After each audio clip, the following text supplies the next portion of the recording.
ફરી વખત ગુજરાતની અંદર ભારે વાવાઝોડા સાથે પવન સાથે વરસાદ આવી રહ્યો છે. તારીખ ખાસ કરીને નોંધ કરી લેજો. આ તારીખના દિવસે ગુજરાતની અંદર ભારે વરસાદ પડવાનો છે વાવાઝોડા સાથે. ખાસ કરીને વિડીયો આગળ તમને બધા લોકોને તારીખ બતાવી રહ્યો છું અને હવામાન વિભાગની સૌથી મોટી આગાહી આવી રહી છે. તમને બધા લોકોને આ વિડીયોની અંદર બતાવવા જઈ રહ્યો છું. તમે બધા લોકો જાણતા છો કે જે રીતે ભાઈ 19 થી 22 તારીખના વચલા ગાળાની અંદર જે હવામાન વિભાગે આગાહી આપવામાં આવી હતી, આ આગાહી ક્યાંક ને ક્યાંક ખાસી પડી અને ગુજરાતની અંદર ભારે પવન સાથે વરસાદ સાથે વાવાઝોડા ટાઈપ મિત્રો તમે બધા લોકોએ જે જોયું.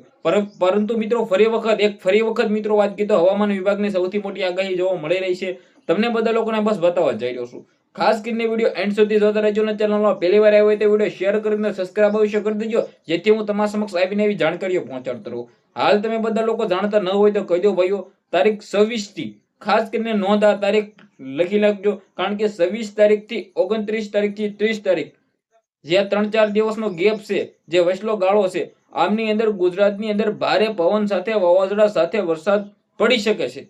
અને 1 તારીખ પછી તો ભાઈ જે વરસાદ પડવાનો છે ને, એ ક્યાંક ને ક્યાંક ગુજરાતની અંદર જે ચોમાસાની અંદર પડે ને તેવી ટાઈપનો વરસાદ પડવાનો છે.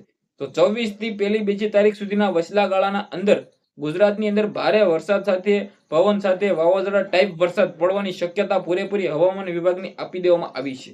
તો ખાસ કરીને આ તારીખ નોંધ લેજો અને વિડીયોને શેર કરીને તમારા તાલુકા તમારા ગામડાની અંદર પણ ક્યાંક ને ક્યાંક તમે બધા લોકો જાણવા માંગતા હો કે ભાઈ અમારા ગામડામાં અંદર વરસાદ આગાહી આપવામાં આવી છે કે નહીં, એ પણ તમને બધા લોકોને પ્રોપર ભાઈ જણાવવાનું છે. તો ખાસ કરીને કમેન્ટ પણ કરી દેજો કે ક્યાંથી વિડીયો જોવો છો.